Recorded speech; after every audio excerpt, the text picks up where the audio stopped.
Hi, folks. I'm Smokin Joe with the Cracker Culture Podcast. What I want to speak to you about today, I want everyone to pay close attention. I've always stood for transparency, and I ask questions that most people, quite frankly, don't have the courage to be as direct, straight up, and honest when talking with people. In this process, I have never tried to pretend to be immune from being honest about my life's journey.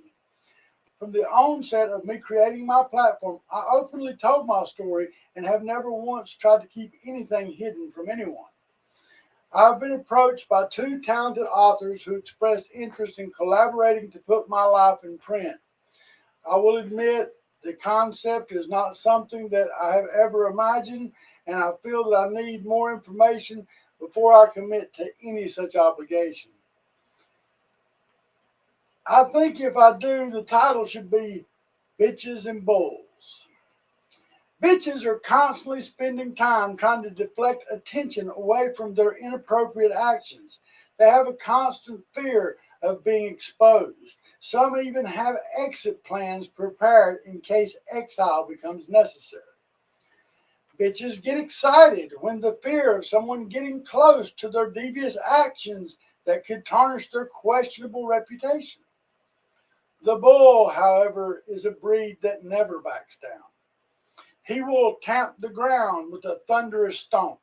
He snorts, and as he drops his head, there's no more warning after this. For the bull charges head first to face any who challenge him without fear of being anything other than the magnificent beast God intended him to be. So here's a reminder of what made me become an advocate in the first place. It will not be new knowledge to most, but maybe some people who don't know what they think they know can rest easy and spread facts and not embellishments that make you feel better about the things you justify by comparing my past with your present. I was raised in Lee County, Florida by my natural parents. My parents were Christian, never drank alcohol. It was not allowed in our home. I'm blessed to still have my father at the age of 82 years old, and he has never tasted an alcoholic drink to this day. My mother's family was the definition of Appalachian poor. Good Time Charlie was the moniker my grandfather was known by, a name bestowed on him by the quality of whiskey he distilled in the mountains with his brother. Yes, Grandpa was a bootlegger. But Grandma, she was in church every time the doors opened, praying for our wretched souls. I loved my summers in the mountains, and spending time on the reservation was exciting for a kid who grew up on the Gulf of Mexico. My father's family were doctors, masons, preachers, bankers, top executives in utility companies, writers. Dad's people were highly intelligent, respected members of the community. Mom's people were rugged, fearless, and respected by anyone who preferred not to take an ass whooping if they deserved one. This combination of cultural differences formulated the person I was to become. After high school, I went to visit my family from the north. I met a girl, and after a while, we decided to come back to my home in Florida, get married, and start a family. A few months after our son was born, my wife at the time discussed moving back close to her family. I was promised employment and decided that this might be an opportunity to prove that I was ready to make my own decisions, even though my parents pleaded with me not to make a move. I sold everything I had and rode out. I rented a townhouse and was ready for this exciting new chapter of our life. The employment I promised was definitely not providing as I had been led to believe. So the person who had convinced me of a land of milk and honey assured me that I had nothing to worry about, told me we needed to take a ride. He picked me up. We went to a house in the country. I waited in the car while he had a conversation with an older man and a professional-looking gentleman. I watched as the professional gentleman was handed what was definitely cash from both of the others. I was then summoned to join the conversation, introduced as a flatlander from Florida who was green but trustworthy. In my core, I had a bad feeling and dismissed it as my unfamiliarity to the environment I was in. I was introduced to several different people. Most were extremely influential, and some that I would have crossed the street to avoid in other situations. I had been living off what little money I had brought with me, and I was not going to sustain any type of lifestyle much longer. Determined that I would not ask my parents for assistance, my wife spoke to her family member who was dating the man with the plan. He called and said, "Hey, I got a quick gig. It'll put some cash in your pocket. No worries." I was in a new residence. I had a new child. Hell, what do you need? I got mouths to feed. So this guy, Steve, was to come bring me some money owed to a friend who owned a video store. I was to pick up something and take it back to Steve. He would have done it himself, but he was already out of town. I thought about it. I told my wife to go to the grocery store and buy us a steak because I believe I'm messing up and I was probably going to be arrested. A short 2 hours later, I had a 9mm in my mouth and multiple weapons at my head. I was being dragged behind a small country store. We come face to face with an older woman holding a shotgun. She boldly stood up to the officers and said, "You're not going to beat that young man on my property." This woman probably saved my life. I don't want anyone to think that I claim to be a victim. The very fact that I had that steak dinner was justification that I was guilty. Did it even though I knew better. What I didn't know was how serious the heap of crap was that I was stupid enough to get involved in. I was not upset that I got caught. In fact, I now feel that it was a blessing. Whatever they would do to me could never compare to the pain my actions caused my family. I swore that day I would never put my parents through anything that would hurt them as this had. Inside the narcotics officer, an officer who I was familiar with because he lived across the street and was friends with the guy who initially talked me into moving from Florida and involving me in his alleged painting company. He told me straight to my face, "Sorry, kid, you just set up. Wish I was in a position to help." The officer returned me back into the narcotics office. I was sitting there handcuffed to a chair. The next conversation went like this: "It's your word against ours. We have you dead to rights, and you can make it easy and take responsibility for everything, or we'll have your kid taken away, arrest your wife, and everyone else that was in your home for conspiracy." There's nothing more to say. I'm going to protect my family. I was charged with 26 counts of trafficking heroin. I'd never seen heroin before and didn't understand how they decided to charge me with something that I had never seen. I was offered a plea arrangement only to be charged with one count of trafficking, but if I wanted to roll the dice, each count could have a penalty of 10 years. I informed my attorney, who I later found out was also the attorney of the arresting officer, I wouldn't take any deal that wasn't less than 10 years. They gave me 9. I was informed because I had never been in no trouble. Prison was overcrowded, and with game time, I would be paroled. I would be paroled within a year. My lawyer was wrong. I was sentenced under the Reagan Act. All other inmates automatically had their sentence cut by 50% once they were processed. I found out standing tip to tail with 50 other men that I would not be eligible for parole until the last 90 days of my sentence because the Reagan Act applies a mandatory minimum. In the meantime, some of the influential people whom I had been introduced to were being killed. I can only say that my parents were in fear for my life and they contacted the FBI, and I cannot speak no more on that at this time. I went on to complete my entire experience, and as I said in the beginning, I look at this as a blessing in my life. While others boasted of what criminal masterminds they were, I read, I busied myself. I was not set out to be a career criminal. My criminal career ended the day that 9mm was almost my lunch. For whatever reason, I become respected by inmates and correctional officers alike. I was asked to speak as part of the Scared Straight program. Personally, I found this program unrewarding, and I was never a man who took pride in screaming at a child. One day, I was summoned to what is called the programmer's office. I was told that I was eligible for community passes and could begin work release in a few months. He said, there is a gentleman that wants to be your sponsor. He's agreed to spend the hours required to take you out for community passes. I'm introduced to this man, and he stuck his big meaty hand and said, you have no idea what a pleasure it is to meet you. On this day, I can only believe God sent this man to give me an unexpected comfort in a dark time.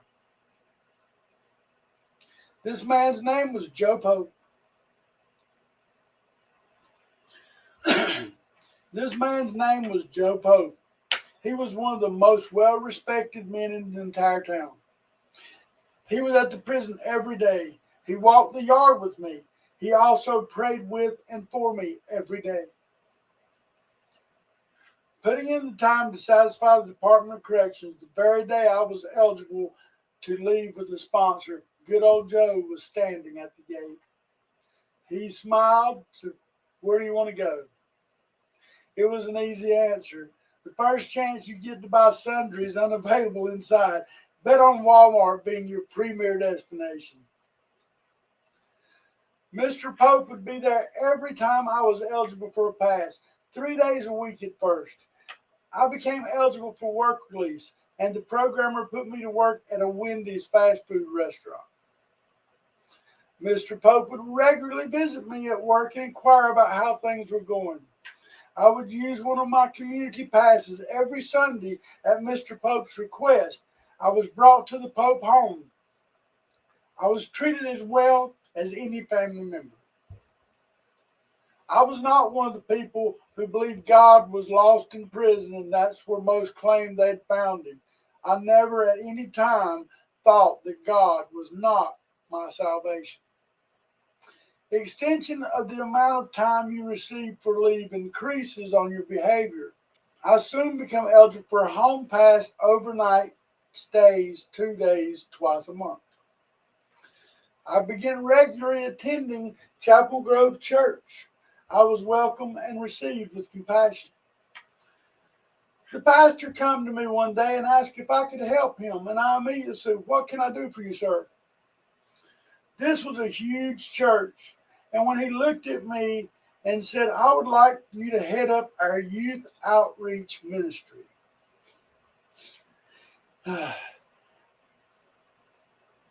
I have never been what I considered to be a person that was pure enough to be worthy of such a task. My regular Smokin Joe train of thought opened up before I remembered I was speaking to a preacher. I will never forget what came out of my mouth. I said, I believe someone spiked the sacramental wine you're drinking. I'm in prison, and you believe people will be comfortable with their children under my direction? Sorry, sir. I've made some bad decisions before, but I'm not going to make one when it pertains to the house of the Lord. He smiled at me. In the end, I agreed to help until a proper replacement was found, and I continued on this for close to a year. Another blessing came when Mr. Pope offered me an opportunity to work for him, if the warden would allow it. A short time later, I went to work for Mr. Pope as a cook at one of his restaurants. One thing I learned early on from the beginning of my ordeal, and that was how to read people. It was like one of my senses and has become a tool of my everyday life.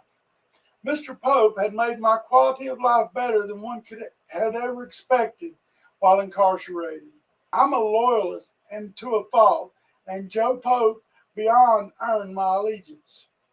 When I found out things were going on that Mr. Pope was unaware of, I confronted his manager, who promptly resigned. Mr. Pope walked through the door and said, "I have an announcement." Everyone joined me in the dining room. With all the staff impatiently waiting for what he needed to tell us, Mr. Pope said, "I have decided the best way for us to improve our daily operations is turn things over to someone who is fair and I feel is a proven leader." He pointed me out and he said, "Meet your new manager." No one was more taken aback than me. I did increase his profits by 30% in less than 4 months. I went on to open another restaurant with the 50s theme in the neighboring town. I'm not sure where I would be today had it not been for Mr. Pope. I left my position as GM of his organization, but I continued to work for Joe Pope past my release date until I was allowed to return to Florida. I told this story in the past, with the exception of Mr. Pope's role. Why am I stating this again? I want you to know the truth, not the embellishments that people manufacture to try to intimidate. I will never again allow crooked politicians to intimidate or coerce me into accepting their abuse of power. So sing my story from the mountaintops, but tell it truthfully. So I'm going to answer the question and statements that State Representative Spencer Roach messaged me. His first question is this you, Boo, with a picture of my mugshot? Yes, I believe it is. However, I'm confused with the pet name Boo. You may have confused me with one of your acquaintances in Colombia. Your next question, did I think I was Pablo Escobar? No, over 30 years ago, I wasn't that familiar with Pablo. Also, I never had much interest in visiting places known primarily for prostitution and sexual violations of children. You probably should have stuck to asking exaggerated questions, but you couldn't help abusing your power to try to intimidate me. When you stated the good folks gave you my whole file, that didn't happen, and I knew you were trying to intimidate me as soon as you stated that comment. The good folks that you claim were so happy to give you my entire single arrest file from over 30 years ago would just so happen to have been headed up by my cousin currently. We all know how to use Been Verified, and I'm sure that you spent taxpayers' time and money to research information that we have welcomely provided in the past for free. Maybe tell Terry's girl to shoot me a text message so you don't have to make more shit up and waste more taxpayers' money. Like your next lie, where you claim my ex-wife has also been a wealth of knowledge and I have been quite a bad boy. I really couldn't believe that you were this ignorant and would stoop this low. You haven't talked with my ex, who, by the way, I share the loss of a son with. She doesn't have anything to say except I protected her and our child during that time. For your information, your former love interest contacted me. I didn't reach out to them. That's not telling. I don't know what is, Spencer. What you find ironic is that a convicted heroin trafficker claims to be the arbiter of morality. Oh yeah, you love my moxie. It's pretty easy to differentiate the bitch from the bull, but good try, Spencer. Sorry you got bucked out of the chute. I was arrested for 26 pain pills called Dilaudid. something that was virtually unheard of in Florida at the time. I might not have known what it was, but I was sure that I was doing something wrong. So I don't think 26 pills the size of baby aspirins would measure me up to Pablo Spencer. How can people trust you to tell the truth when you exaggerate and try to intimidate using your only weapon, lies? Now that the Millerites and Spencer Roach have fired their weapon of mass destruction and your armory is bare, is it still fun, Spencer? I'm Smokin Joe. I love you, Florida. Love, peace, and gator grease.